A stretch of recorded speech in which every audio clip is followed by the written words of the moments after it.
जय आदिवासी प्राध्यापक डॉक्टर सकाराम डाकोरे येईन कोणतरी ते समजेल तुम्हाला यांच्या विनंतीवरून आज आणि त्यांनी दिलेल्या संधीवरून मी आज पेसा कायद्याची ओळख या विषयाचा परिचय आपल्याला थोडक्यात करून देणार आहे. पेसा कायद्याची ओळख करून देताना किंवा मतप्रदर्शन करताना टाळून सर्वसामान्य माणसाला समजेल अशा पद्धतीनं बोलण्याचा प्रयत्न करणार आहे. या विषयाची व्याप्ती लक्षात घेता महाराष्ट्रापुरता विचार मी करणार आहे. महाराष्ट्रात एकूण 13 जिल्ह्यामध्ये अनुसूचित क्षेत्र आहे. अनुसूचित क्षेत्र म्हणजे काय हे बऱ्याच वेळेला आपल्याला लक्षात येत नाही. भारताच्या राष्ट्रपतींनी घटनेतील तरतुदीनुसार देशभरामध्ये जिथे जिथे आदिवासी बहुल प्रदेश आहे त्या प्रदेशाला आणि त्या प्रदेशातील गावांना अनुसूचित क्षेत्र असे घोषित केलेले आहे. काळाच्या ओघामध्ये देशामध्ये वेगवेगळ्या राज्यांची निर्मिती झाली. आंध्रामधून तेलंगणा वेगळा निघाला, पलीकडे झारखंड निघाला आणि त्यानुसार वेगवेगळे जिल्हे आणि तालुकेसुद्धा पुनर्रचित झाले. त्यामुळे मूळ अनुसूचित क्षेत्र तसेच राहिले असले तरी अंतर्गत रचना बदललेल्या आहेत. महाराष्ट्रापुरता विचार करायचा झाला तर महाराष्ट्रातील 13 जिल्ह्यामध्ये अनुसूचित क्षेत्र आहे. हा सगळा आदिवासी बहुल प्रदेश आहे. आता इथे गल्लत अशी केली जाते की आदिवासी उपयोजना क्षेत्र, आदिवासी उपयोजनेतर क्षेत्र म्हणजे ज्याला माडा मिनी माडा असं म्हणतात ते आणि अनुसूचित क्षेत्र याच्यामध्ये फरक आहे. तसं पुणे जिल्ह्यामध्ये फक्त आंबेगाव आणि जुन्नर तालुक्याचा समावेश अनुसूचित क्षेत्रामध्ये करण्यात आलेला आहे. खेड, मावळ हे याच्यामध्ये आदिवासी लोकसंख्या असली तरी त्या तालुक्यांचा समावेश याच्यामध्ये करण्यात आलेला नाही. नगर जिल्ह्यामध्ये तसंच आहे. नगरमध्ये फक्त अकोले हे एका तालुक्याचा समावेश अनुसूचित क्षेत्रात आहे. नाशिकमध्ये 7-8 तालुके आहेत. धुळे आहे, नंदुरबार आहे, यवतमाळ आहे, इकडे ठाणे आहे. आता पालघर नवीन निघाला आहे. धुळ्यामध्ये नंदुरबार वेगळा निघालेला आहे. त्यामुळे ह्या पुनर्रचनेमध्ये अनुसूचित क्षेत्र घटने 1947ला देश जरी स्वतंत्र झाला आणि 26 जानेवारी 1950ला जरी आपण घटना स्वीकारली, आपण प्रजासत्ताक झालो, तर त्याबरोबरच अनुसूचित क्षेत्र घटनेमध्ये समाविष्ट आहे. पुढे 1985 साली ग्यानी झैलसिंग राष्ट्रपती असताना महाराष्ट्राची एक शेड्यूल एरिया ऑर्डर या नावाची एक ऑर्डर राष्ट्रपतींनी काढली आणि 1996ला जेव्हा हा पेसा कायदा लागू झाला तो त्या अनुसूचित क्षेत्राला लागू झालेला आहे. आता पेसा कायदा लागू होताना इथे पूर्वी काही व्यवस्था होतीच आपल्याकडे. म्हणजे महाराष्ट्राचं म्हटलं 1947ला स्वातंत्र्य, 1960ला महाराष्ट्र राज्याची स्थापना झाली असली तरी इथे काही कायदे पूर्वीच अस्तित्वात होते. पेसा कायदा हा प्रामुख्याने गाव कारभाराचा कायदा आहे, हे आपण लक्षात घेतलं पाहिजे. बऱ्याच वेळेला नोकरदार मंडळींना आता फक्त पेसा कायद्याची आठवण आपल्या नोकरीच्या किंवा बदल्यांच्या संदर्भात कायदा नाही. ती 5व्या अनुसूचीची तरतूद आहे, ती पेसा कायद्यातील तरतूद नाही. परंतु आणि अनुसूचित क्षेत्रावर राज्यपालांचं नियंत्रण आहे. प्रशासकीय नियंत्रण घटनेच्या 5व्या अनुसूचीप्रमाणे राज्यपालांचं नियंत्रण आहे. तर पेसा कायद्याचा विचार करताना इथे काय अव्यवस्था होती आपल्याकडे गाव कारभारामध्ये, तर महाराष्ट्र समिती जिल्हा परिषद अधिनियम 1959 हा ऑलरेडी कायदा होता. आता मग हा नवीन कायदा पेसा कायदा फक्त अनुसूचित क्षेत्रासाठी वेगळा आल्याने इथला कारभार किंवा इथले जे अधिकार आहेत ते सरपंचाला नसून अखंड कायद्यामध्ये फक्त ग्रामसभा असा शब्दप्रयोग केलेला आहे. तर अधिकार दिलेत ग्रामसभेला आणि आपण पारंपरिक मानसिकतेतून जेव्हा बाहेर येऊ तेव्हा हे ग्रामसभेचे अधिकार समजून घेऊन तेव्हा खऱ्या अर्थाने आदिवासी समाजाला जे अधिकार दिलेले आहेत ग्रामसभांना त्याचा वापर करून आदिवासी लोकांना आपण ज्या समस्या आदिवासींच्या म्हणतो त्या विशेषतः जल, जंगल आणि जमीन या संदर्भामध्ये आहेत किंवा त्याच्याशी संबंधित आहेत आणि त्या संदर्भातले अधिकार ह्या कायद्याने जनतेला दिलेले आहेत, ग्रामसभांना दिलेले आहेत.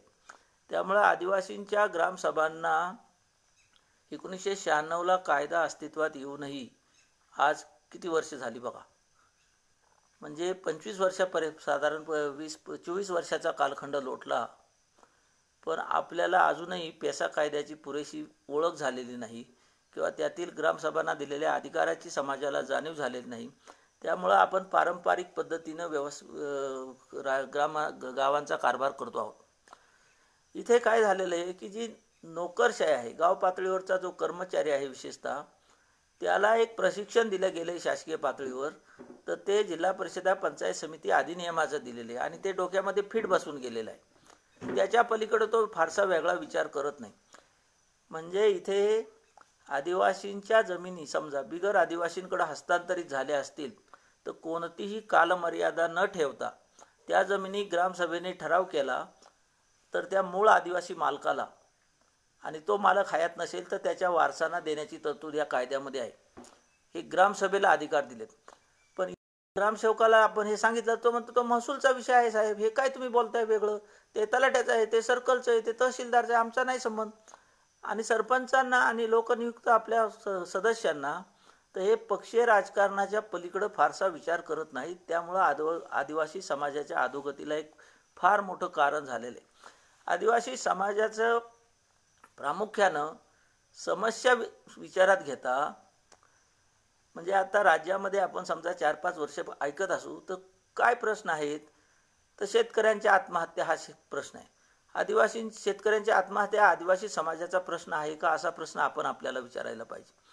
ऊसाचा साखरेचा भाव आणि FRP हा प्रश्न आहे, हा आदिवासी समाजाचा प्रश्न आहे का, हा प्रश्न विचारायला पाहिजे. हुंडाबळे हा प्रश्न आपण आपल्याला स्वतःला विचारायला पाहिजे. श्रीपुर हांडा हा प्रश्न आपण विचारायला पाहिजे. त्यामुळं काय होतंय की राज्याच्या इतर समाजाचे प्रश्न हे वेगळे आहेत आणि आदिवासी समाजाचे प्रश्न वेगळे आहेत. आदिवासी समाजामध्ये ज्या विविध 45 जमाती महाराष्ट्र राज्यामध्ये आहेत, त्यांच्या बहुतेकांच्या बोलीभाषा वेगळ्या आहेत, त्यांच्या रूढी परंपरा वेगळ्या आहेत आणि त्या रूढी परंपरा आणि सगळ्या सांस्कृतिक ओळख आणि त्यांचं एक स्वशासन व्यवस्था पूर्वीपासून इथं प्रचलित होती. तर त्याच्यावर प्रामुख्याने या कायद्यामध्ये भर देऊन हे स्वशासनाचा कायदा असं म्हटलेलं आहे. आता स्वशासन म्हणजे काय, तर याला असं म्हटलंय पेसा कायद्यामध्ये की आमचं गाव आमचं सरकार किंवा आमच्या गावात आमचं सरकार. मग जेव्हा आपल्या गावात आपलं सरकार असतं तर सरकारचं काम काय, असा प्रश्न गावातील नागरिकांनी, सुज्ञ मतदारांनी विचारायला हवा आहे. आणि मग आपल्या गावामध्ये जर आपलं सरकार आहे तर आपण आपल्या योजना आपण ठरवायला हव्यात. आपल्याला जे हवं आहे, पण आपण पारंपरिक म्हणजे काम करण्याच्या पद्धतीतून किंवा विचार करण्याच्या पद्धतीतून बाहेरच यायला तयार नाही. आणि त्यामुळं विशेषतः या कायद्याची अंमलबजावणी राज्यभर फारशी वेगाने घडत नाही. 24 वर्षाचा कालखंड गेला, आता 2-4 वर्षात आपण हा शब्द ऐकतोय पेसा कायदा, तोही फक्त नोकरदार वर्ग नोकरीपुरता. दुसरी समस्या याच्यामध्ये अशी आहे की आदिवासी मूळ क्षेत्र जिथं आहे तिथं कोण राहिलं, तिथं राहिली म्हातारी कोतारी निरक्षर माणसं किंवा निरक्षर तरुण किंवा उच्च शिक्षित दिशाहीन तरुण, आणि जे शिकले सवरले ते कुठेतरी नोकरीला निघून गेले आणि ते त्यांच्या नोकरीच्या ठिकाणी जे काही काम करावं लागतं त्याच्यामध्ये व्यस्त होऊन गेले. आणि त्यामुळे ह्या समाजाला मार्गदर्शन करण्याचं काम कोण करणार, तर ते सुशिक्षित तरुणांनी जर हे मनावर घेतलं तर रूढी परंपराचं जतन आणि संवर्धन करणं. आता महाराष्ट्रामध्ये वेगवेगळ्या ज्या चळवळी चालू आहेत त्यांनी सुद्धा पेसा कायद्याचा आधार घेऊन या चळवळीकडे पाहायला हवं. सगळ्या चळवळींनी म्हणजे मूळ जे प्रश्न आहेत ते प्रश्न इतर समाजाच्या प्रश्नांपेक्षा किंवा नोकरदारांच्या प्रश्नांपेक्षा भिन्न आहेत हे समजून घेतलं पाहिजे.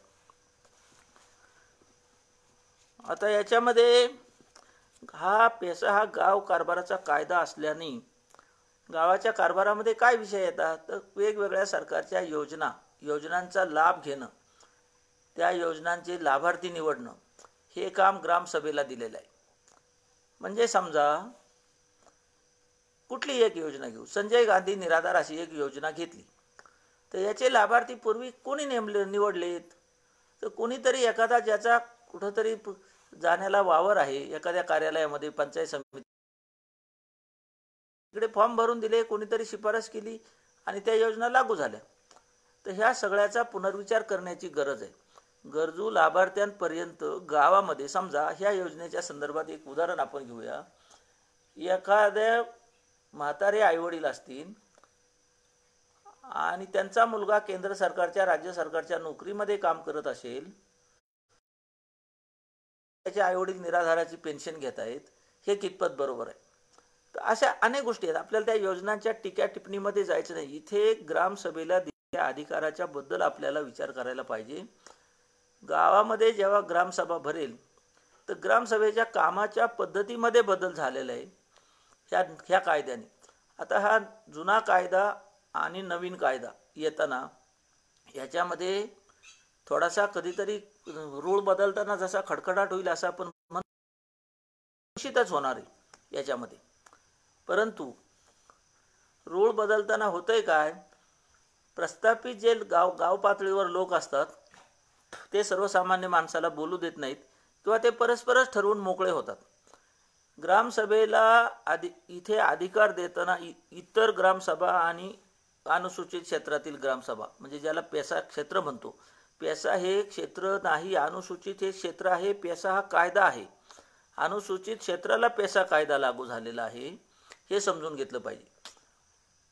आणि इथे एखाद्या योजनेचे लाभार्थी निवडायचं काम ग्रामसभेला दिलेलं आहे. सगळ्या कार्यालयांच्या वेगवेगळ्या खात्यांच्या योजनांचे लाभार्थी निवडणं हे काम ग्रामसभेला दिलेले. आणि ग्रामसभेमध्ये हे ज्याला योजनेचा लाभ घ्यायचा त्याने अर्ज करायचा, त्याचे लाभार्थी ग्रामसभा निवड करेल आणि त्याचं एक कव्हरिंग करून त्या संबंधित खात्याला पाठवून देईल की हे आमचे लाभार्थी, घरकुलासाठीचे हे लाभार्थी, अमक्या योजनेसाठीचे हे लाभार्थी, पाईप, इंजिन, जे काही शासनाच्या योजना असतील त्याचे लाभार्थी निवडायचं काम ग्रामसभेत. पण तसं घडत नाही. सरकारी यंत्रणेला ते ग्रामसभेमधून यावं असं प्रामुख्यानं म्हणजे आग्रहानं वाटत नाही, किंवा त्यांना माहीत असून फक्त कागदोपत्री पूर्तता करण्यासाठी सांगतात. गावातला एक ठराव घेऊन ये, मग सरपंच ठराव करून देतो किंवा ग्रामसेवक परस्पर ठराव करून देतो. गावातील नागरिकांना याबद्दल अजिबात कल्पना नसते. त्यामुळं कायद्याची अंमलबजावणी केल्यासारखं दिसतं, कारण ग्रामसभेचा ठराव कुठंतरी घुसडला जातो मागच्या पुढच्या सभेमध्ये आणि गावातील लोकांना याची माहिती नसते. आता उदाहरणासाठी एक उदाहरण आपण घेऊया.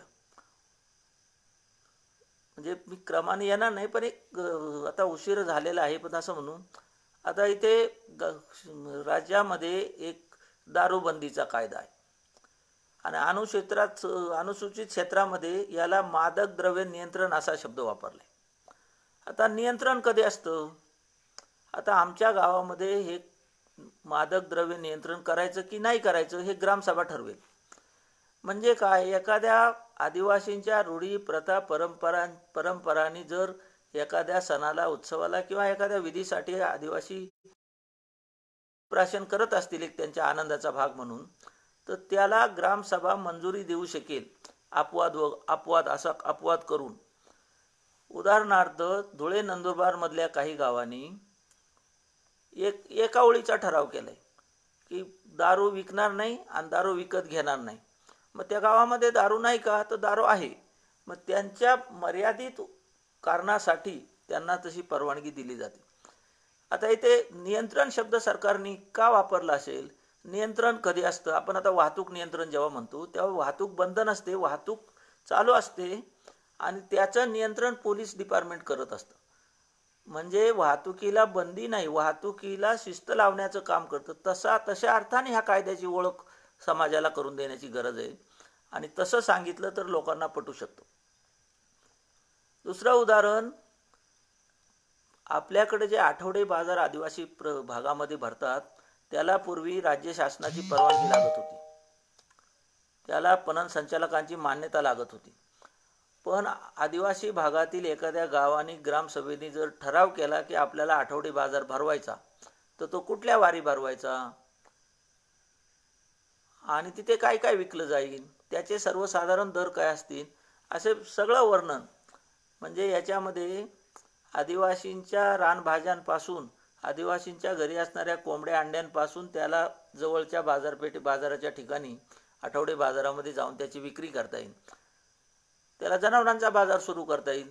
त्याला शेळ्या, बकऱ्या, गाई, म्हशी काही विकायच्या असतील किंवा विकत घ्यायच्या असतील तर त्याला आपल्या जवळच्या गावामध्ये ते शक्य होईल. याच्यातून स्थानिक पातळीवर रोजगार निर्मिती घडेल. 1-2 मुलांना तुम्ही पार्किंगसाठी नेमा, 1-2 मुलांना पावत्या फाडायला नेमा. दुसरी बाजाराच्या संदर्भात विशेष म्हणजे आदिवासी भागामध्ये जी गौण वनउपज आहे तर त्याचा भाव आदिवासी कधीच ठरवत नाही. त्याचा भाव ते घेणारे व्यापारी आहेत ते ठरवतात. आता आपण सर्वसाधारणपणे आपल्या गावात आपलं सरकार आहे असं जेव्हा विचार करतो तेव्हा आपल्या मालाची किंमत आपण सांगायला पाहिजे. आपण भाजीवाल्याकडे जरी गेलो तर त्याला भाव आपण विचारतो, म्हणजे विकणारा भाव सांगतो. आदिवासी मात्र त्याच्या मालाचा भाव तो कधी सांगत नाही. आता आमच्या भागामध्ये पुणे जिल्ह्याच्या आंबेगाव जुन्नरमध्ये हिरड्याचं उत्पादन मोठ्या प्रमाणात होतं. आदिवासींनी कधी भाव सांगत नाही. आता मागणी होते आहे आदिवासींच्या हिरड्याला भाव द्या, पण आदिवासींनी स्वतःच हिरड्याचा भाव सांगायला हवाय. म्हणजे मग काय निगोशिएट होईल काय होईल तो भाग वेगळा, पण एक जागरूकता त्या निमित्तानं होईल. त्याच्याही अगोदर भावाच्या आधी त्या झाडांची नोंद 7/12ला करायला पाहिजे. तसा ठराव ग्रामसभेने केला पाहिजे आणि तो ठराव मग तसाच तलाट्याला, सर्कलला किंवा तहसीलदारांपर्यंत द्यायला पाहिजे आणि त्या ठरावाची अंमलबजावणी करणं ह्या शासकीय यंत्रणेला बंधनकारक असेल. पण असं जर आपण म्हटलं का लोकांना वाटतं हिरड्याच्या झाडाची नोंद केली तर आपल्याला पट्टी वाढून येईल. तसं काही घडत नाही. पण छोटे छोटे विषय आहेत. जसं गडचिरोलीमध्ये तेंदूपत्त्याचा प्रश्न आहे तर हा पारंपरिक पद्धतीनं आदिवासी तेंदूपत्ता तोडतच होता. तो पुढे कायद्यात बसवला आणि मग तेंदूपत्ता कशाला वापरला जातो, तो विड्या बनवायला वापरला जातो आणि ते मोठं एक साधन आहे. मग ते ठेकेदाराला द्यायचं का आदिवासींना द्यायचं? तर आदिवासींच्या त्यांच्या गावाच्या प्रदेशामधलं जे काही उत्पादन आहे ते आदिवासी गोळा करतील, ग्रामसभेमध्ये जमा करतील आणि मग विकतील. असं करू शकतो आपण. आता आमच्याकडे समजा सागाची मुबलक झाडं आहेत या प्रदेशामध्ये, तर सागाच्या पानाचा उपयोग बटाट्याची लागवड जेव्हा केली जाते, बटाटा जेव्हा शेतातून काढतो तेव्हा तो डायरेक्ट मार्केटला जात नाही. तो आधी बाजारभावाचा अंदाज घेऊन शेतामध्येच असं एक ढीग करून त्याच्यावर सागाच्या पानांनी झाकून ठेवला जातो. ताडपत्रीनं किंवा प्लॅस्टिकच्या कागदानी नाही, सागाच्या पानांनी झाकला जातो. मग ही सागाची पानं जिथं बटाटा उत्पादक शेतकरी मोठ्या प्रमाणात आहे तिकडे ते सागाची झाडच राहिली नाही. मग आदिवासी भागातून सागाच्या पानांची बेकायदा वाहतूक सुरू होते, तोड होते आणि ती पानं अप्रत्यक्षपणे म्हणजे त्याचा एक व्यापारच म्हणूया, त्याचा व्यापार केला जातो. पण ज्याला माहिती आहे तो आदिवासीतला माणूस फॉरेस्ट खात्याच्या हातमिळवणी करून बरोबर सोडवून नेतो आणि दुसऱ्या कोणीतरी प्रयत्न केला तर त्याची गाडी अडवली जाते. तर याला सगळ्या ग्रामसभांनी जागृत होऊन ठराव केला पाहिजे. आपल्या गावाच्या प्रदेशामध्ये जे काही गौण वन उपज आहे त्याचं गावाच्या विकासासाठी किंवा गावाच्या आर्थिक उन्नतीसाठी काय उपयोग करून घेता येईल असा बारकाईनं विचार केला पाहिजे. आदिवासी प्रदेशामध्ये सगळ्याच भागामध्ये बहुतांशी वेगवेगळ्या औषधी वनस्पती मिळतात. आता त्या औषधी वनस्पतींची माहिती असणारी जाणकार माणसं आदिवासी भागामध्ये आहेत. तर त्यांचं सगळ्यांचं एकत्रीकरण करून त्या झाडांचं म्हणजे संकलन, जतन, संवर्धन करण्याचं काम विशेषतः आदिवासी तरुणांनी हातात घ्यायला पाहिजे आणि त्याला त्याचं शास्त्रीय नाव, त्याचा उपयोग असं सगळं आपल्या भाषेत लिहून हे डॉक्युमेंटेशन तयार केलं पाहिजे आणि मग त्याच्यावर काय प्रक्रिया केली जाईल, त्या कुठल्या कंपन्या, तर अशा पद्धतीनं रोजगार निर्मिती गौण वन उपजातून होऊ शकते. गावाच्या हद्दीतील फॉरेस्टच्या अखत्यारीत येणारं जंगल देखील ग्रामसभेच्या अधिकारामध्ये आहे. आता असं म्हटलं की आपल्या माणसाला पटत नाही, त्याला असं वाटतं ते फॉरेस्टच आहे, आपला काही संबंध नाही. आणि तो फॉरेस्टचा साधा एक शिपाई माणूस असतो, तो कुठंतरी त्याला हटकतो आणि त्यांना त्यांची सत्ता सोडायची नाही आहे आणि आदिवासींच्या ग्रामसभांचं किंवा सदस्यांचं अज्ञान याच्यामधून हे व्यवहार पारंपरिक पद्धतीनं सुरू आहेत. याच्यामध्ये बदल घडायला हवा आहे. तर आदिवासी तरुणांना रोजगार मिळेल, रानभाज्यांचं संकलन करता येईल, राजभाज्याची विक्री करता येईल. आदिवासी माणूस एक शास्त्रज्ञ माणूस आहे. मी असं गमतीनं याच्यासाठी म्हणतो की भर उन्हाळ्यामध्ये तो पाऊस पडल्याचा आभास निर्माण करून, म्हणजे दगडावर दगड घासून खेकडी काय त्याला भरडणे का दळायला जाणे असं म्हणतात, आणि त्या भर उन्हाळ्यामध्ये ती खेकड त्या पाचोळ्यातून निघून तिला पकडतो आणि तो अन्न मिळवतो. म्हणजे त्याच्याकडं पिढ्यानपिढ्या ह्या डोंगरामध्ये कसं जगावं याचं एक ज्ञान आहे. ते शासनाने घ्यायला पाहिजे आणि त्याला त्याच्या पद्धतीनं जगू द्यायला पाहिजे. गावाच्या विशेषतः आता बघा, सावकारांकडे गेलेल्या जमिनीचा फार मोठा प्रश्न म्हणजे आता आदिवासी क्रांतिकारकांचा जेव्हा आता ओळख होऊ लागलेली आहे, एक चळवळ उभी राहिलेली आहे आणि त्या चळवळीच्या माध्यमातून वेगवेगळे गट वेगवेगळ्या पद्धतीचे उपक्रम सातत्याने राबवत असतात. म्हणजे कोणी संस्कृती संवर्धनाचं काम करतंय, कोणी आदिवासी क्रांतिकारकांचा जागर आरंभलेला आहे आणि त्याचा आग्रह धरला जातोय की त्यांची स्मारकं उभारा. आता गेल्या वर्षीच काहीतरी 2-4 आदिवासी क्रांतिकारकांना, म्हणजे बंडकरी म्हणायचे, आता त्याला आपण क्रांतिकारक म्हणतोय, त्यांची स्मारकांची मागणी आता पुढं रेटली जाते. आता हे सगळं होत असताना त्या काळी ज्या म्हणजे बंडकऱ्यांनी किंवा ह्या क्रांतिकारकांनी बंड कोणाविरुद्ध केलं तर ब्रिटिशांविरुद्ध केलं, तर सावकाराविरुद्ध केलं. ब्रिटिश लांब होते पण सावकार जवळ होता. सावकार काय करायचा, आदिवासींना 5-10 रुपयाच्या म्हणजे त्याच्या अडीअडचणीला बैल घ्यायला असेल किंवा शेतीच्या कामाला असेल किंवा मुलामुलीच्या लग्नासाठी असेल, एक नाममात्र कर्ज दिलं. आदिवासी निरक्षर माणूस त्याने काय त्या सावकारांनी लिहून ठेवलं वहीमध्ये, आणि त्याची जमिनीच्या जमिनी सावकारांच्या नावावर जमिनी आहेत. आजही वहिवाट आदिवासी माणसाची आहे. आता मी इथे पुणे जिल्ह्यातच 3-4 तालुक्यातली माहिती जेव्हा काढली तेव्हा असं लक्षात येते की परंपरागत वहिवाट आदिवासींची आहे आणि जमीनसुद्धा आदिवासीच्याच पिढ्या कसत आहेत, पण त्याच्या नावावरती जमीन नाही. मग हे कसं घडलं, तर ही जमीन सावकाराच्या नावावर सावकाराने घेतली. आता आमच्या इकडे उदाहरणासाठी सांगायचं तर डिंबे धरण ज्या 1975ला डिंबे धरणाच्या पायाभरणीचं काम सुरू झालं. 2000 साली डिंबे धरणाचं काम पूर्ण झालं आणि धरणामध्ये पाणी साठवलं गेलं. आणि आंबेगाव हे जे तालुक्याच्या नावाचं गाव होतं, ही आदिवासी भागातील सगळ्यात मोठी बाजारपेठ होती. तिथे अनेक सावकार किंवा अनेक व्यापारी व्यापार करत होते आणि त्याच्यातले काही सावकारकी करत होते. त्या सावकारांनी ह्या जमिनी त्यांच्या नावावर केल्या. 2000 साली जेव्हा धरणात पाणी साठलं तेव्हा ह्या सगळी ती गावं उठली. आदिवासींची जशी काही गावं त्यांचं पुनर्वसन झालं तसं शेठ सावकार लोकांनी त्यांची दुकानं सगळी उठली. अन्यत्र कुठं कुठं त्यांच्या राज्यात गेले असतील किंवा मोठ्या शहरामध्ये जाऊन त्यांनी दुकानं थाटली. परंतु मग ह्या जमीन इतर सावकाराच्या नावावर दिसतात. मग याच्यामधून काही लोकांनी डोकं चालवून त्या सावकाराला असं वाटायला लागलं की बुवा ह्या जमिनीचे 4 पैसे आपल्याला जर मिळाले तर आपल्याला याच्यामधून बराचसा, म्हणजे आपण त्या जमिनी कुठं आहेत त्याही कधी पाहिल्या नाही, आपण कधी त्या कसायलाही गेलो नाही, आपल्याला याच्यातून 4 पैसे लाभ मिळू शकतो. मग म्हणून ते सावकार जेव्हा परत इकडे येऊन तहसील कार्यालयामध्ये किंवा अजून कुठे तलाठी सर्कल यांचा शोध घेऊ लागले ज्या गावामध्ये जमीन आहे त्यांचा, आणि मग त्याच्यातून त्यांनी एक शोध म्हणजे एक युक्ती शोधून काढली प्रशासकीय यंत्रणांनी यांनी.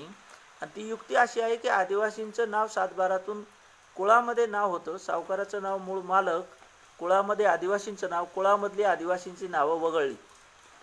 आता 7/12वर फक्त क्लिअर कट सावकाराचं नाव येऊ लागलं.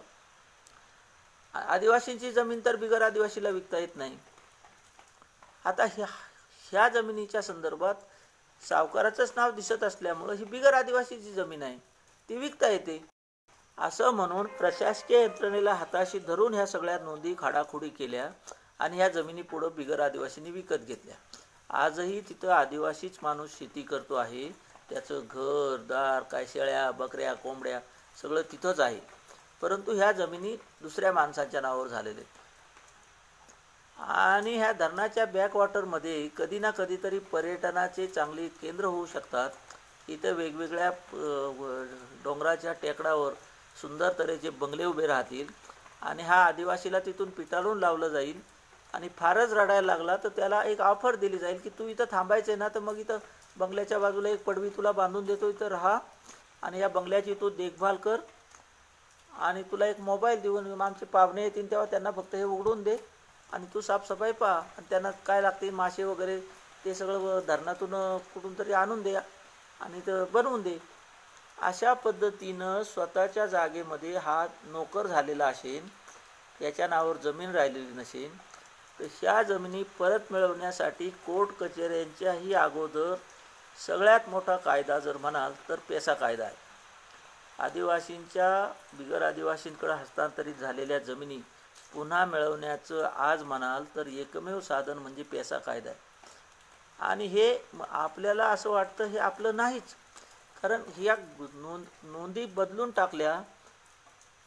तलाट्याचं कार्यालयसुद्धा म्हणजे मूळ जिथल्या जमिनी गेल्या तिथून 40-45 किलोमीटरवर तलाट्याची कार्यालय खाली हलवली. संगणकीकरणाच्या नावाखाली तिथपर्यंत आदिवासी खाली आला तर इथं भाऊसाहेब भेटायची मारामार. का मिसळपाव खाऊन हा अख्खा दिवस याचा जातो, 150-200 रुपये प्रवास खर्च होतो. अशा पद्धतीनं ह्या घटना सगळ्या घडून गेलेल्या आहेत. तर याच्यात छोट्या छोट्या गोष्टींमधून आपल्याला फार गोष्टी समजून घ्यायला पाहिजेत. पाण्याचं नियोजन करायचं आहे. आत्ताच मागच्या आठवड्यात 8-10 दिवसापूर्वी मला वाटतं नाशिक जिल्ह्यातील काही दिंडोरी परिसरातली काही मजूर आंबेगाव तालुक्यात मजुरीसाठी आले होते आणि ते 2-4 वर्ष येत आहेत. हे मनुष्यबळ नियोजनाचा विषय आहे. आणि ज्या माणसांनी ते मजूर तिथून गाडीत टाकून आणले, स्वतःच्या शेतामध्ये काम करून घेतलं. स्वतःच्या शेतातलं काम संपल्यावर शेजाऱ्यांच्या शेतामध्ये 2-4 माणसं विभागून दिली आणि त्यांचे जवळजवळ 2.5 लाख रुपये मजुरी दिलीच नाही. आणि ह्या लॉकडाऊनच्या काळामध्ये त्यांना एका गाडीनं नेऊन अर्ध्या रस्त्यामध्ये सोडलं. ती साधारण 35-40 किलोमीटर माणसं पायी चालत गेली. असाच प्रसंग गेल्या वर्षी जुन्नर तालुक्यातील एका गावातले लोक सातगाव पठार म्हणून आमच्याकडं एक बटाट्याचं क्षेत्र असणारा भागामध्ये मजुरीसाठी आले होते. मजुरी करून तिथे काहीतरी भांडाभांडी केली, मजुरी कमी दिली, त्यांना पिटाळून लावलं, महिलांचा अपमान केला आणि मूळ गावी गेल्यावर मग तिथे पुन्हा विचार केला, त्याची तक्रार जुन्नर पोलीस स्टेशनला त्यांनी नोंदवली. तर हे का घडतं आहे, तर हे मनुष्यबळ नियोजनाचा विषय आहे. गावामध्ये आपण जसे वेगवेगळे बचत गट, महिला बचत गट आहेत किंवा शेतकऱ्यांचे गट आहेत, तसे मजुरांच्या सुद्धा टोळ्या आहेत. मग माणसं कमी जास्त होतील, पण मजुरांच्या टोळ्या जर नोंदवल्या आणि सगळ्यांना आपण एक आवाहन केलं की ज्याला मजूर हवे असतील त्याने आमच्या ग्रामसभेकडे अर्ज करायचा. कशासाठी मजूर हवेत, मजुरीचे तास किती राहतील, मजुरीला किती मजुरी दिली जाईल, तिथं त्यांनी मुक्काम करायचा आहे 8-10 दिवस तर तिथे काय सुविधा असतील, हे सगळं म्हणजे त्यांनी पत्रामध्ये नमूद करायचं. तो अर्ज ग्रामसभेत ठेवायचा. ग्रामसभेमध्ये ज्या नोंदवलेले मजुरांच्या टोळ्या असतील त्यापैकी कोण जायला तयार आहे तिथं त्यांच्या लोकांच्या समोर ठरवायचं. त्याची ठरावात नोंद करायची की हे 10 मजूर हे टोळी प्रमुख या शेतकऱ्याकडे ह्या कामासाठी घेऊन जात आहेत का घेऊन जाणार आहे, तर त्यांचा हा रोजचा दोर असं जर ठराव झाला असता तर त्या ग्रामसभेला त्या मजुरांच्या मागं उभं राहता आलं असतं. त्याची पोलिसांना दखल घ्यावी लागली असती, पण तसं होत नाही.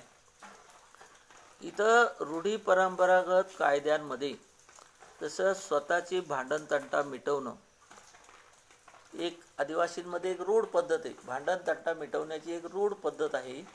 ती पद्धत काय, तर गावामधले 4-10 माणसं जशी असतील, ठराविक काही निवडक माणसं, ती पूर्वी भांडणतंटा मिटवायचे. पोलिसामध्ये सर्रास उठसूट पोलीस स्टेशनला कोणी जात नव्हतं. आता काय झालंय, आता काही नुसतं शेतात म्हैस जरी गेली 2 ताटं खाली कसली शाळूची तर उठतो माणूस का लगेच पोलीस स्टेशनला जातो. आता पोलिसांना हवा असतो कोणीतरी, मग ते गावचा पोलीस पाटील हा अनुसूचित क्षेत्रातला पोलीस पाटील राज्यपालांच्या आदेशाने ही सगळी पदं अनुसूचित जमातीसाठी राखीव करण्यात आलेली आहेत. आमच्याच तालुक्यात 2017ला जेव्हा जुन्नर आणि आंबेगाव तालुक्यामध्ये पोलीस पाटील पदाची भरती सुरू असताना 81 गावांमध्ये पोलीस पाटील पदं भरायची होती आणि एकही पद आदिवासींसाठी राखीव नव्हतं. आणि ही जेव्हा काही गोष्टी कार्यकर्त्यांनी लक्षात आणली तेव्हा असं लक्षात आलं की राज्यपालांचा आदेश तर फार स्पष्ट आहे की सगळी पदं अनुसूचित जमातीच्या पात्र द्यायची आहे, म्हणजे परीक्षा वगैरे घेऊन जे काही प्रकार. आणि मग ती पुढे भरती थांबवली गेली. राज्यपालांचा आदेश केला. जून 17ची भरती थांबवून ती फेब्रुवारी 18ला पूर्ण झाली आणि आता सगळ्या 81 गावामध्ये अनुसूचित जमातीचे पोलीस पाटील नेमण्यात आले. आता हे राज्यपालांचे आदेश असताना कलेक्टरला जेव्हा आम्ही पत्र दिलं तेव्हा त्यांनी खाली प्रांतला पाठवलं. प्रांत ऑफिसमधून तिकडून अव्वल कारकुनांचा फोन आला तेव्हा तुम्ही कलेक्टरला पत्र दिले, ते पत्र माझ्याकडे व्हॉट्सअपवर आलंय, पण तुम्ही असं पत्रात लिहिलंय की राज्यपालांचा आदेश सोबत जोडला आहे आणि तो आदेश काय आम्हाला मिळाला नाही. म्हटलं ती कलेक्टर ऑफिसची चूक आहे ना, आमच्या का आम्ही दिले तिथे टपालात दिलं, साहेबांशी बोललो आणि ते करतो म्हणाले त्याप्रमाणे. मग थोडासा विनोदाचा भाग म्हणून मी अव्वल कारकुनांना असं म्हणालो की बा ती ऑर्डर आहे ना ती इंग्रजी भाषेत आहे, ती तुम्हाला कळते का इंग्रजी? कदाचित ती कळत नसेल म्हणून तुमच्याकडे पाठवली नसेल, पण मी तुम्हाला पाठवतो. त्यानुसार तुम्हाला म्हणजे मनामध्ये नोकरदारांना साधी शंकासुद्धा येत नाही की बुवा अनुसूचित क्षेत्रातील सगळे पोलीस पाटील हे अनुसूचित जमातीचे असायला पाहिजे. 81 पोलीस पाटलांपैकी एक सुद्धा पद आदिवासी गावांमधलं आदिवासी समाजाच्या वाट्याला येऊ नये म्हणजे याला काय म्हणायचं? आदिवासींचं अज्ञान तर आहेच, पण नोकरशाहींची बेफिकिरी किंवा काहीतरी वेगळं षडयंत्र, आरक्षण ठरवणाऱ्याला आरक्षणाचं धोरण कळत नसेल. 6 महिन्यापूर्वी म्हणजे मी जून 17ला भरती सुरू झाली आणि हे 23 नोव्हेंबर 16ची राज्यपालांची ऑर्डर आहे. कोणीच पाहिली नसेल असं झालं असेल का? 6-7 महिन्यापूर्वीची ऑर्डर. आता इथे प्रामुख्यानं जे कोणी आता मित्र हे ऐकत असतील तर हे कोण वाचेल आणि कोण हे समाजाला सांगेल राज्यपालांनी असे आदेश काढलेत किंवा शासनाने काही GR काढलेत? गावाकडच्या माणसाला ह्या शासन निर्णय, परिपत्रक किंवा ह्या वेगवेगळ्या आदेश असतात याची कल्पना नसते. म्हणून आदिवासी समाजातून जे जाणकार लोक आहेत किंवा जे सुशिक्षित झालेले आहेत किंवा उच्च पदावर होते, आता सेवानिवृत्त झालेले आहेत, अशा लोकांनी विषय वाटून घ्यावेत. आदिवासींच्या संघटनांमध्ये भांडत बसण्यापेक्षा वेगवेगळे ज्याला ज्या प्रश्नावर काम करायचं आहे त्या प्रश्नावर त्यांनी काम करावं, आणि त्याची फक्त आता हा मी पोलीस पाटलाचा किस्सा यासाठी या ठिकाणी सांगितला. हा गाव कारभाराचा विषय नाही. घटनेच्या 5व्या अनुसूचीच्या आधारे राज्यपालांनी काढलेल्या आदेशाचा भाग आहे. पेसा कायदा हा 73व्या घटना दुरुस्तीने आलेला आहे. आता एखादा कायदा येताना जशा वेगवेगळ्या समित्या नेमतात तसे त्या किचकट याच्यामध्ये जाणार नाही असं मी सुरुवातीला म्हटलं, त्यामुळं तसा उल्लेख मी आता इथे करणार नाही. तर हे समाजाला सांगण्याचं काम, जशा एखादा कुठलीही गोष्ट समाजापर्यंत कोण एखाद्या वेगवेगळ्या खात्यामध्ये उच्च पदावर आहेत, रिटायर झाले, त्यांनी समाजाला मार्गदर्शन करावं. सेवानिवृत्त काम त्यांच्याकडे आहे असं मला वाटतं. आता हे करत असताना म्हणजे मी आता आपण आता 2-3 गोष्टींचा या ठिकाणी मी उल्लेख केला. मध्ये सांगितलं. आता 1-1.5 महिन्यापूर्वीची गोष्ट सांगतो. लॉकडाऊन आहे आणि आंबेगाव तालुक्यात भीमाशंकर परिसरामध्ये अभयारण्य क्षेत्राच्या पट्ट्यामध्ये मातीचं उत्खनन झालं. खाजगी क्षेत्रात झालं, फॉरेस्टला लागून झालं आणि 2 दिवस हे 25 डंपर माती वाहत होते. आलं तेव्हा त्यांनी म्हटलं असं कसं काय, म्हणजे इथं तुम्हाला आजारी पडला आणि तुम्ही गाडीवर बायकोला घेऊन चालला तरी तुमची गाडी अडवली जाते आणि 25 डंपर एकच रोड आहे, भीमाशंकर ते मंचरपर्यंत एकच रोड आहे, मध्ये आडवा तिडवा जायला रस्ता नाही आहे आणि हे 2 दिवस माती वाहिली जाते. हे चालू आहे का रे? 2 दिवस तरी कोणाच्या लक्षात येत नाही. आणि पुन्हा तालुक्याचे तहसीलदार शेतकऱ्याला नोटीस काढतात का तू उत्खनन केलं म्हणून, आणि त्याला 8,000 रुपये दंडाची नोटीस पाठवून दिली जाते. 2 दिवसांनी हे प्रकरण थांबलं. आणि पुन्हा ज्या लोकांनी हे निदर्शनास आणलं, ज्या संस्थांनी, त्यांना तहसीलदार उत्तर देतात की हे पारंपरिक पद्धतीनं, याच पद्धतीनं आम्ही कारभार करतो.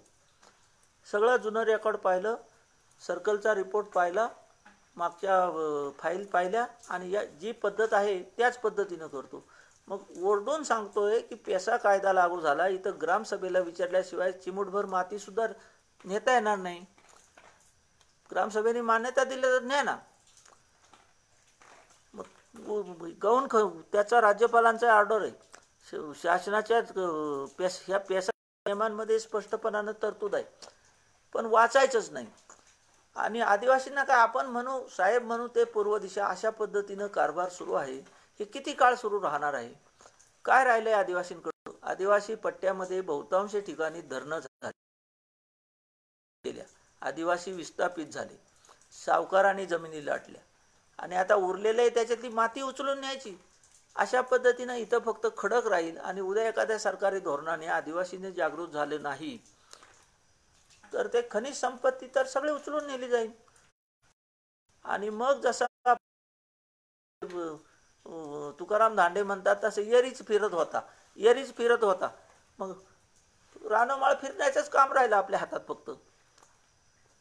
अशा पद्धतीनं पेसा कायदा हा, याच्यामधले जे विषय आहेत विशेषतः म्हणजे खाण व खनिज संपत्ती, गौण वनौपज, जमीन, पाणी, याच्यावरचे निर्णय ग्रामसभेने घ्यायचे. शेतीचं नियोजन, तुम्हाला पीक पाण्याचं नियोजन सुद्धा करता येऊ शकतं. पावसाचं प्रमाण किंवा गावातील पाण्यासाठी विचारात घेऊन तुम्ही किती शेती लागवड करायची किंवा कुठलं पीक घ्यावं. आत्ता हे जे राज्यामध्ये वेगवेगळे प्रश्न जे निर्माण झाले ना, हे पाण्याचा अतिउपसा केल्यामुळं झाले. आदिवासी प्रदेशामध्ये मुबलक स्वरूपात पाऊस पडतो आणि सगळा वाहून खाली नदीनं जातो, धरणात जातो. धरणाचं पाणी सगळं आणखी कुठेतरी 12 महिने बिगर आदिवासींची शेतं पिकवण्यासाठी दिलं जातं. त्या पाण्यावर आदिवासींना हक्क आहे की नाही त्याचं त्याला समजतच नाही काय चाललंय. मग इथं कुठंतरी दगडं लावायची, कुठंतरी वड्यामध्ये, झुरीमध्ये, आणि इथं घातला, त्याच्यात एक थेंबभर पाणी साठत नाही. कुठल्याही अधिकाऱ्याने येऊन पाहावं का इथे बंधारे बांधले, त्याच्यामध्ये पाणी आहे का? पावसाळ्यात नाही, उन्हाळ्याची तर गोष्टच, हिवाळ्याची आणि उन्हाळ्याची तर गोष्टच सोडा. म्हणजे फक्त ठेकेदार धार्जिन्या योजना करायच्या. पिढ्यानपिढ्या आदिवासी ज्या प्रदेशामध्ये राहिला, तो तिथं तग धरून राहिला, कोणाच्या मेहरबानीवर राहिलेला नाही. त्याला एक व्यावहारिक शहाणपण आहे. इथे काय केलं असता त्याला काय होईल हे त्याला कळतं.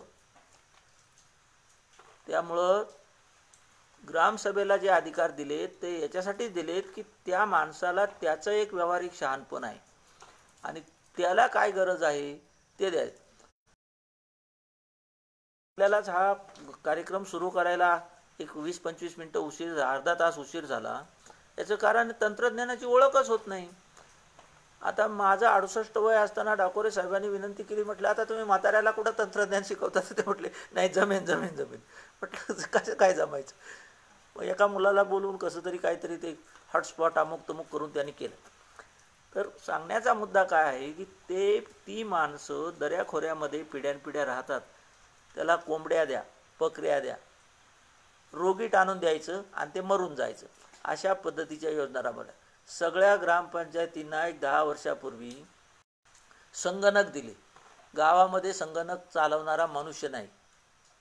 शिकल्या सवरलेली जी मुलं आहेत ती फक्त पदवीधर, द्विपदवीधर आहेत, पण त्याला तंत्रज्ञानाचं, मोबाईल व्यतिरिक्त तंत्रज्ञानाची ओळख नाही. त्याला मराठी टायपिंग येतं का, इंग्रजी टायपिंग येतं का, बाकीच्या गोष्टी त्याची ऐपतच नाही ना ते खरेदी करण्याची. म्हणून सरकारने एक गठ्ठा खरेदी केला, कुठेही वापर न करता. आता बहुतेक ग्रामपंचायतीनं ते मोबाईल, ते संगणक दुरुस्तीच्या नावाखाली कुठंतरी नेऊन ग्रामसेवकांनी विकले आणि ते पुन्हा परत आलेच नाहीत. अशा पद्धतीची व्यवस्था आहे. त्यामुळं आता मी जेव्हा ह्या कायद्यावर काही गावांमध्ये बोलायला गेलो आणि व्याख्यान संपवताना सरपंचांना प्रश्न विचारला किंवा तुम्ही कोणाच्या तिकिटावर उभं राहिला होता सरपंच पदाला, तर त्यांनी पक्षाचं नाव सांगितलं. याचा अर्थ काय घ्यायचा? पक्षाच्या मानसिकतेतून समाजातील माणसं बाहेर पडत नाही. आदिवासींना आजही असं वाटतं की हा पक्ष चांगला, तो पक्ष चांगला. मला मात्र असं वाटतं की आदिवासींच्यासाठी कुठलाच पक्ष चांगला नाही. काँग्रेस नाही, राष्ट्रवादी नाही, भाजप नाही, सेना नाही. आमच्या गावात आमचं सरकार असेल तर आम्ही सांगू ते सरकारने ऐकायला हवं आहे. आम्ही आमचे कायदे बनवू, आम्ही आमच्या योजना तयार करू आणि त्या योजना तुम्ही राबवायला हव्यात आणि त्याचा निधी वेगळा करायला हवा. आणि ही जागरूकता फक्त आणि फक्त उच्च शिक्षित लोकांमधून काही विषय वाटून घेतले, कुठलेही विषय वाटून घ्या, आणि ते जर आपल्या गावाकडे लोकांना सांगितले तर बऱ्यापैकी जागृती समाजामध्ये घडून येऊ शकेल. की आता जे शहरामध्ये नोकऱ्या करत असतील सगळे, हे कोणाचे तिथले मतदार आहे. जिथं नोकरी करतो तिथला मतदार आहे, तिथल्या माणसाला मत देतो. त्याचं मतदान गावाकडे नाही. आणि त्याला गावाच्या प्रश्नाबद्दल तर बोलायचं असतं, पण तो कधी बोलेन? ग्रामसभेमध्ये. ग्रामसभा ही गावातील मतदारांची सभा आहे आणि त्या सभेमध्ये तुम्हाला तुमचं मत मांडण्याचा अधिकार मतदार नसला तरी आहे. पण जेव्हा एखाद्या विषयावर मतदान करायचा प्रसंग येईल तेव्हा तुम्हाला मतदान करू दिलं जाणार नाही. म्हणून की आपलं मतदान आपल्या मूळ गावाकडे घ्या. वर्षातून 2-3 वेळा जसं जातो तसं गावाकडे जा. गावाच्या विकासाचे प्रश्न मांडा, ते मंजूर करून घ्या. कदाचित तुम्हाला बोलूही दिलं जाणार नाही, शिकला तो भकला अशा पद्धतीने टिंगल टवाळी केली जाईल. परंतु राष्ट्रपिता महात्मा गांधी जसं म्हणाले होते की खेड्याकडे चला, तर खेड्याच्या नुसता व्हॉट्सअप आणि या काय आपण सोशल मीडियामधून चर्चा करून कुठलेही प्रश्न सुटणार नाही. तर प्रत्यक्ष तिथं जाऊन काहीतरी काम केलं आपण तर ते घडेल. तर अशा पद्धतीनं तुम्हाला ग्रामसभेला अधिकार दिलेत. गावामध्ये आपण ग्रामसभा जेव्हा सुरू होते, आमच्या गावामध्ये एक ग्रामसेवक होते. तेव्हा मी गावातला मतदार नव्हतो. जेव्हा मी गावामध्ये माझं मतदान कार्ड आलं ते घेऊन मी ग्रामसेवकांना भेटलो आणि त्यांना म्हटलं, भाऊसाहेब एखादी नोटीस दाखवा बरं ग्रामसभेची. तर 3 ओळीची नोटीस होती. या ग्रामपंचायतीची अमुक अमुक गाव ग्रामसभा सोमवार दिनांक अमुक अमुक रोजी इतक्या वाजता भरेल. बस संपलं. खाली ग्रामसेवकाची सही. म्हटलं विषय काय?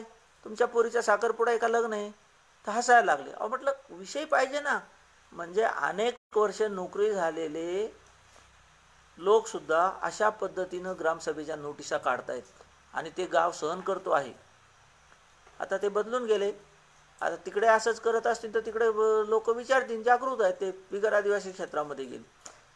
इथे याला अनुषंगिक असा भाग आहे की 5व्या अनुसूचीनुसार राज्यपाल महोदयांनी वेगवेगळ्या आदेशाने जी 17 अनुसूचित क्षेत्रातील आहे, त्याच्यामध्ये ग्रामसेवक आहे, त्याच्यामध्ये प्राथमिक जिल्हा परिषदांचे शिक्षक आहेत, त्याच्यामध्ये आदिवासी विकासाच्या आश्रमशाळांचे शिक्षक आहेत, त्याच्यामध्ये या भागातील जे दवाखाने आहेत अनुसूचित क्षेत्रात तिथल्या स्टाफ नर्स आहे, तिथला तो परिचर पुरुष आणि स्त्री परिचर आहे, कृषी सहाय्यक आहे. अशी एक वेगवेगळी 17 पदं आहेत.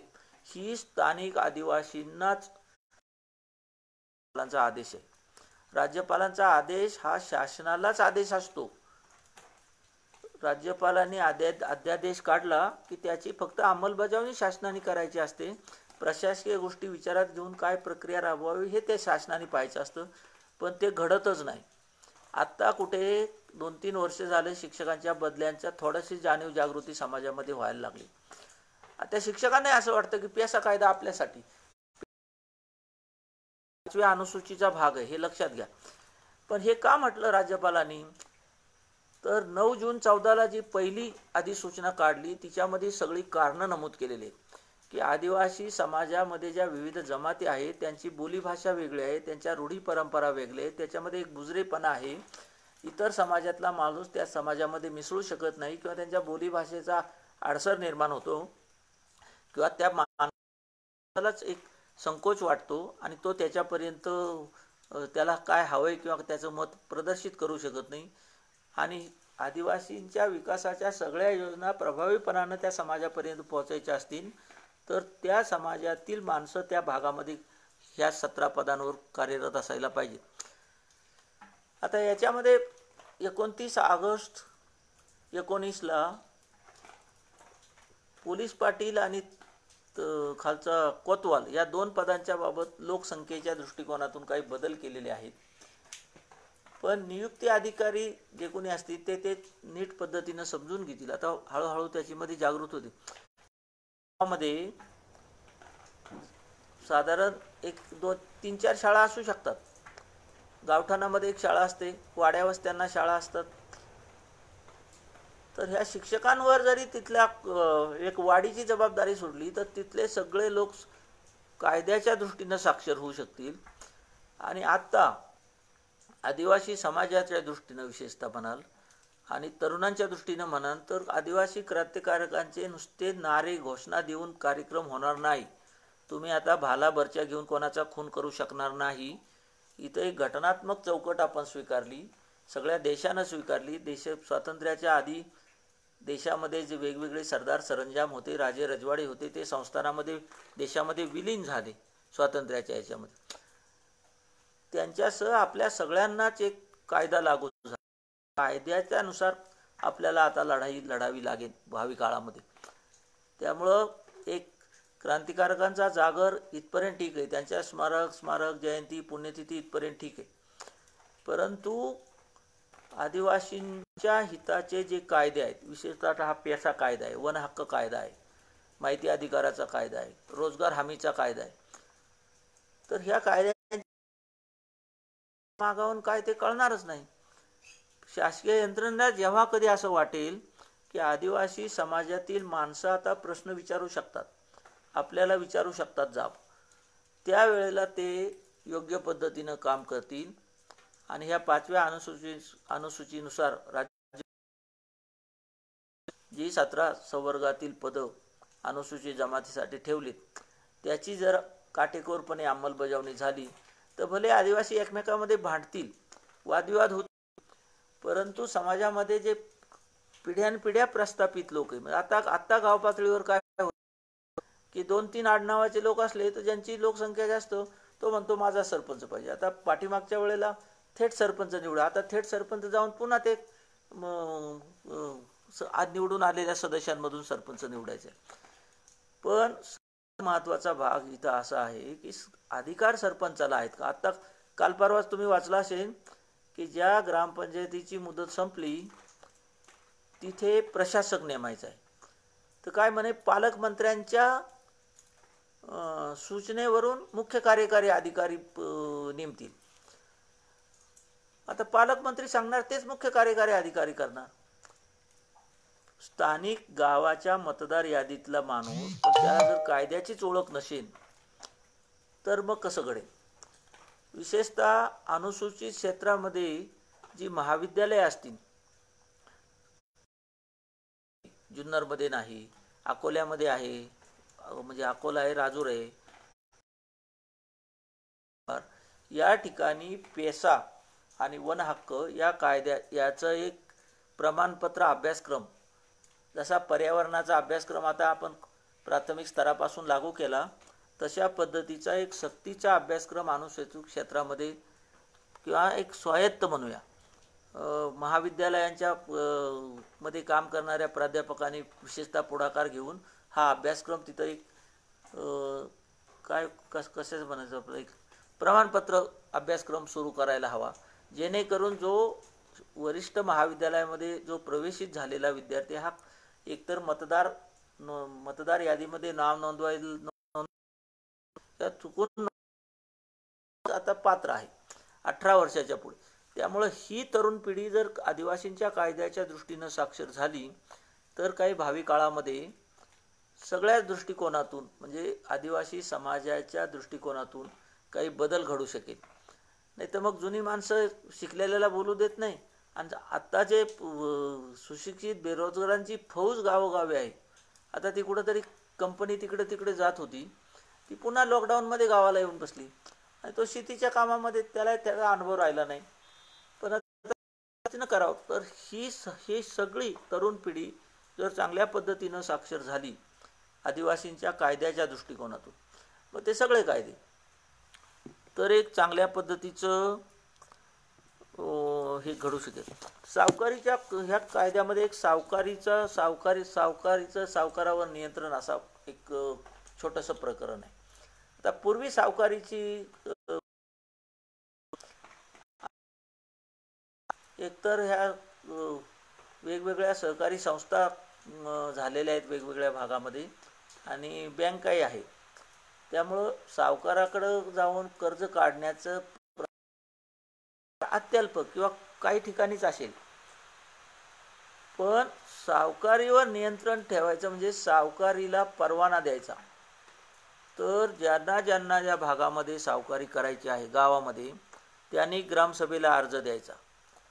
मग त्यांनी त्याचं किती व्याजदर लावणार ते नमूद करायचं आणि मग आलेल्या अर्जांमधून ग्रामसभा सावकाराची निवड करेल. ती फक्त 1 वर्षासाठी असेल आणि पुढच्या वर्षी जर कोणाचीच कर्ज घेतलेल्या कुठल्याही आदिवासी शेतकऱ्याची तक्रार नसेल तर त्याला काय म्हणू नूतनीकरण करता येईल अशा पद्धतीची तरतूद आहे. आता ते सावकारी बऱ्यापैकी बुडत आलेले सावकाराने आदिवासींच्या जमिनी त्यांच्या नावावर करून त्यामुळे पुन्हा इकडे फिरकतील असं वाटत नाही. पण आदिवासी क्रांतिकारकांचा लढा आपण सगळ्यांनी ऐकला असेल किंवा वाचला असेल.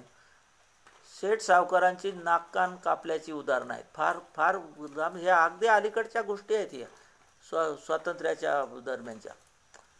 तर हे का घडलं तर सावकार पिळवणूक करायचा म्हणजे नुसतं आर्थिक पिळवणूकच करायचं नाही तर काही प्रकरणांमध्ये जसं इथे कोकणामध्ये दसईजवळ कोणीतरी सावकार होता की तो आदिवासी नवीन जोडप्याचं लग्न झालं की तो त्या मुलीला त्याच्याकडे पाठवायला लागायचं पहिल्या दिवशी. अशा पद्धती होत्या आणि मग हे आदिवासी क्रांतिकारक किंवा बंडकरी रक्त पिटून उठत होतं आणि शेठ सावकाराचे नाक कान कापत होते. त्याच्या ज्या हिशेबाच्या वह्या आहेत त्या त्याच्या अंगणामध्ये आणून त्याच्यावर राखेल ओतून त्या पिटवून देत होते. आता ह्या प्रसंगातून आपण असं पाहिलं तर सावकाराचं दप्तर जाळलं तर फक्त सावकाराचं रेकॉर्ड नष्ट झालं. सरकारी दप्तरी ज्या नोंदी झाल्या त्या तशाच राहिल्या. म्हणून सगळ्या भागामध्ये सावकारांच्या नावावर जमिनी आहेत आजही आणि कसतो आहे आदिवासीच. कुळामधून सुद्धा त्याच्या नोंदी हळूहळू काढल्या जातील आणि त्याची परस्पर विक्री होईल आणि आपण नुसतं यरीच बघत राहू अशा पद्धतीनं हे सुरू आहे. जलजंग जमिनीचा विषय झाला. योजनेचा प्राधान्यक्रम ठरवण्याचा विषय ग्रामसभेचा आहे. इथे पुन्हा मला हे सांगायचं आहे की अनुसूचित क्षेत्रातील मी पेसा क्षेत्रातील म्हणत नाही अनुसूचित क्षेत्रातील गावाच्या विकासाच्या संदर्भात जे अधिकार दिले ते ग्रामसभांना दिलेले आहेत. म्हणून ग्रामसभेचा ठराव पाहिजे. ग्रामसभेचा ठराव झाला का असं आपण म्हणत राहतो. इथे सरपंचाला किंवा सदस्याला किंवा ग्रामसेवकाला अधिकार नाहीत. पण हे समजायला गावामधल्या जागरूक मतदारांची गरज आहे. अनुसूचित क्षेत्रामध्ये विशेषतः ह्या कायद्याने जो बदल झाला तो पूर्वीच्या कायद्यामध्ये किंवा राज्यामध्ये इतर भागातील कायद्यामध्ये ग्रामसभा बोलवली तासांनी सभा तहकूब करून जेवढे उपस्थित असतील तेवढ्यांच्या उपस्थितीत सभा चालू करण्याची तरतूद आहे. तशी तरतूद ह्या पेसा कायद्यामध्ये नाही.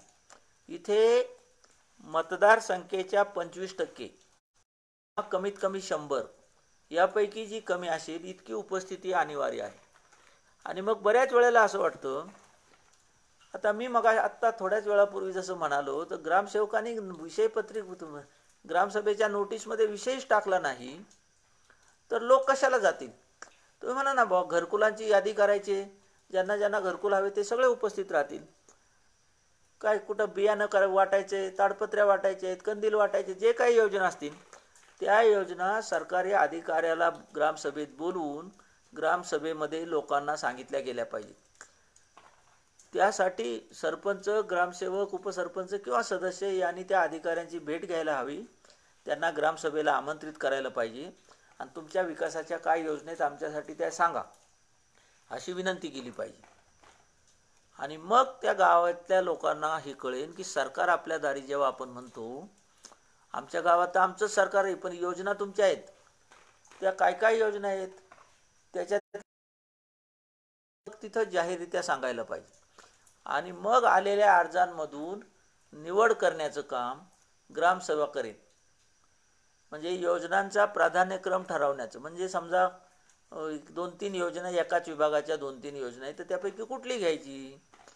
गावोगावी नुसती समाज मंदिरं बांधून आपलं गप्पा मारण्यासाठीचे हॉल तयार करून काहीच फरक पडणार नाही समाजात.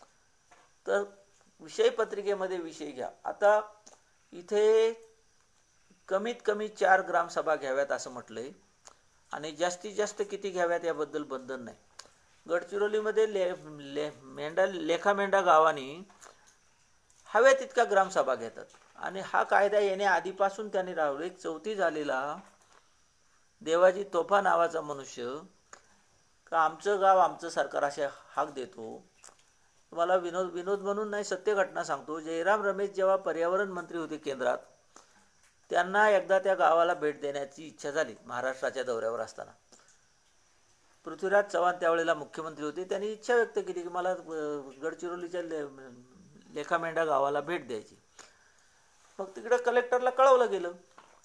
कलेक्टरला कळवलं. कलेक्टर म्हटले त्यांच्या गावचे ग्रामसभा घ्यायला लागेल. म्हटले असं कसं, पर्यावरण मंत्री आलेत केंद्रातले. नाही म्हटले ते गावच्या परवानगीशिवाय गावामध्ये जाता येणार नाही तुम्हाला.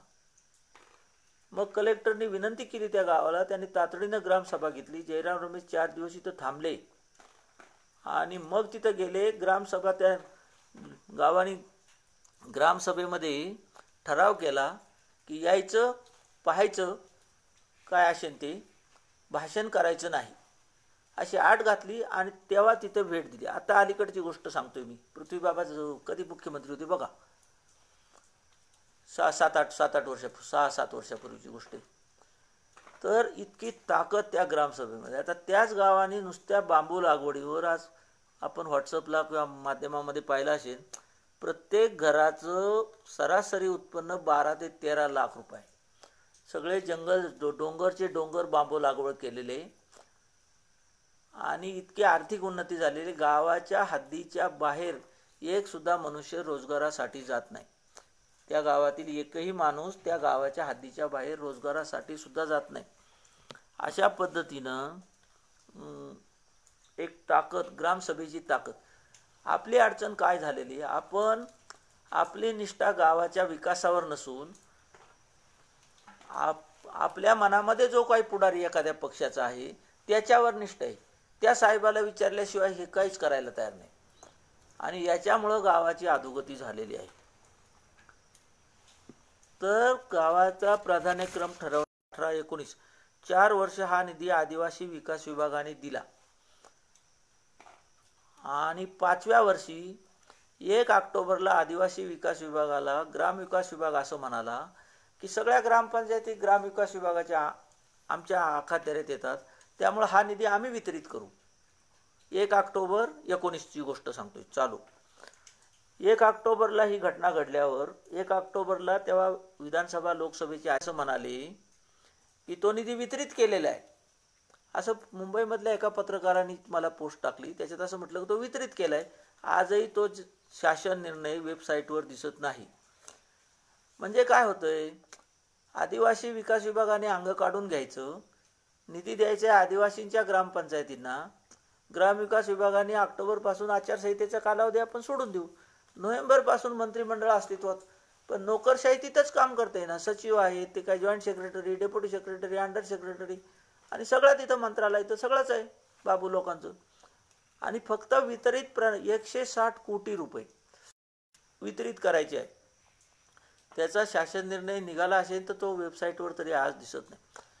तर हे ग्रामसभांना हा जो निधी येतो याच्यामधून काही मूलभूत गोष्टी करायच्या. शासनाने सुरुवातीला जेव्हा याची म्हणजे 96च्या कायद्याची सुरुवात झाली, ती एप्रिल 15ला साधारण ह्या कायद्याबद्दल मोठ्या प्रमाणामध्ये चर्चा सुरू झाली. म्हणजे 21 एप्रिल 15ला आदिवासी विकास विभागाने एक शासन निर्णय काढला आणि त्याच्यामध्ये 5% निधी थेट दिला जाईल ग्रामपंचायतींना असं सांगितलं. आणि 23 एप्रिलला पुण्याच्या बालेवाडी इथं क्रीडा स्टेडियममध्ये महाराष्ट्रातील सगळ्या अनुसूचित क्षेत्रातील ग्रामपंचायतीचे सदस्य आणि सरपंच यांना शिक्षकांवर जबाबदारी सोपवून पुण्यामध्ये आणलं राज्यभरातून. आणि तिथं मुख्यमंत्री आणि आदिवासी विकास मंत्री कार्यक्रमाला गेले आणि मग आपले सरपंच सदस्य सगळे जेवणाची पाकिटं कमी पडली याच्या तक्रारी सांगत मागं आले. पण तो कायदा समजून घेण्याचा आजही मनामध्ये कोणाच्या नाही. निवडून आलेल्या सदस्यांना असं वाटतं की आम्हाला लोकांनी निवडून दिले, त्यामुळं लोकांच्यासाठी आम्हीच फक्त काम करू शकतो, कायदा न कळता. तर हे फार घातक आहे. गावाच्या विकासासाठी येणारा निधी लोकसंख्येच्या प्रमाणात येतो, त्याच्यामधून छोटी मोठी गावाची कामं करू शकतात, पण करायची इच्छा नाही. ठेकेदार धार्जिण्या योजना वरून लादल्या जातात आणि तशाच त्या खाली येऊन सरपंचाला आणि ग्रामसेवकाला सांगितलं जातं आणि ते त्या पद्धतीनं त्याची अंमलबजावणी केली जाते. तर अशा पद्धतीनं याच्यामध्ये या कायद्याचा जो मूळ गाभा आहे तो आदिवासींच्या रूढी परंपरांचं जतन करणं, सांस्कृतिक ओळख हे करणं आणि स्वशासन व्यवस्था बळकट करणं असा शब्दप्रयोग वापरला. स्वशासन व्यवस्था बळकट करणं. स्वशासन व्यवस्था बळकट कधी होईल? जेव्हा आपण स्वतः आपल्या गावात राज्यकर्ते आहोत असं समजायला लागू, त्या दृष्टीनं विचार करायला लागू आणि आमचं गाव आमचं सरकार ही कल्पना आपण प्रत्यक्षात राबवू, तेव्हा कुठल्याही तुम्हाला तुमचा निधी तर येणारच आहे. तर याच्यामध्ये विशेषतः तरुण वर्गाने हे कायदे समजून घ्यावेत. जुन्या जाणते जे काही वेगवेगळ्या उच्च पदावर होते आणि सेवानिवृत्त झाले त्यांनी त्या कायद्यांचा अभ्यास करून गावामध्ये प्रबोधन करावं. आता याच्यामधले काही आमच्या पुण्यातल्या मित्रमंडळींनी याच्यावर 1 तासाचा एक पिक्चरही बनवला आहे, आमच्या गावात आमचं सरकार म्हणून. आता ते एक विचार करायला प्रवृत्त होण्यासाठी तेवढं असं पुरेसं आहे. म्हणजे सगळ्याच कायद्याचा अभ्यास एखाद्या 1 तासाच्या लघुचित्रपटातून किंवा मी बोलतोय अशा 1 तासाच्या कार्यक्रमामधून सांगता येणार नाही. परंतु याचा गाभा समजून घेतला पाहिजे की एक कायद्याने एक ताकद दिलेली आहे. आपण आदिवासींच्या वेगवेगळी मंडळं, संस्था, संघटना, व्हॉट्सअपमधले ग्रुप श्रेयाच्या लढाईच्या न पडता हा आधी म्हणजे 1-2 वर्षापूर्वीपर्यंत मला चांगलं आठवतं की प्रसारमाध्यमामध्ये विशेषतः व्हॉट्सअपवर हा कायदा म्हणजे एक तुम्हाला तुकडा टाकलेला आहे अशा पद्धतीची भाषा वापरून पोस्ट केल्या जात होत्या. आता त्या 2 वर्षात मला तरी पाहायला आलेली नाही. म्हणजे आपण कायदा समजूनच घ्यायला तयार नाही आणि लोकांमध्ये दिशाभूल करत राहतो. कुठला कायदा आहे की ज्या आदिवासींच्या जमिनी बिगर आदिवासींकडे गेलेल्या असतील काही कारणाने, म्हणजे फसवणूक होऊन किंवा काही होऊन सावकारशाहीनं, त्या मिळवण्याची ताकद कुठल्या कायद्यामध्ये आहे? आता महसूल खात्याच्या काही तहसीलदार आणि डेप्युटी कलेक्टर पदावर काम केलेल्या आदिवासी सेवानिवृत्त अधिकाऱ्यांशी मी असं कुठं होतं काय?